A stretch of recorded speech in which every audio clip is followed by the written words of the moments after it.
Hello everyone, কেমন আছো তোমরা সবাই? আশা করি সবাই খুব ভালো আছো, আর আমিও খুব ভালো আছি তোমাদের সকলের ভালোবাসা। আরো একটা নতুন ভিডিওতে তোমাদের সবাইকে অনেক অনেক ভালোবাসা। এই দিনের মতো আমিও আজ সকাল সকাল চলে এসেছি তোমাদের সাথে নতুন একটা ভিডিও শেয়ার করতে। তোমরা তো সবাই জানো, তো এই দিন সকালে আমার রুটিন সবার ফার্স্টে নিজে ফ্রেশ হয়ে আমার বেডটাকে পুরো ক্লিন করা, তারপরে আমার সোনাকে ফ্রেশ করা। আমার সোনাকে আজকে আমি উঠে তাড়াতাড়ি ফ্রেশ করে দিয়েছি।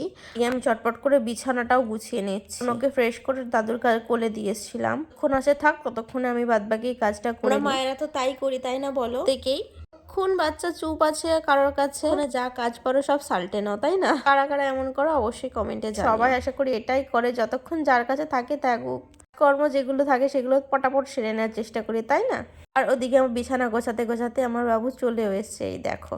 আবার ওদিকে ওকে একটু শান্ত করে, কি কাজ বলতেই কাঁচা ধোয়া বাকি ছিল, ওগুলো তো আগে করতেই হবে, প্রত্যেক দিনে কাচাকুচি না করলে হয়? এদিকে আজকে কাচতে উঠেছি, আজকে এত রোদ ছিল সে কি আর বলবো, ভীষণ রোদ। তাই তাড়াহুড়ো করে আমি কাপড়গুলো কোনো রকমে মেললাম, কারণ এই রোদে আমি আর দাঁড়াতে পারছিলাম না গো। ভীষণ রোদ ভীষণ রোদ। নিচে নেমে এদিকে সকালে ব্রেকফাস্টটা খেয়ে, আর এখন কি বলতো, খাবারটা খেতে একটু লেটই হয়ে যায়। যাই হোক, আজকের ভিডিও কেমন লাগলো কমেন্ট করে জানিও।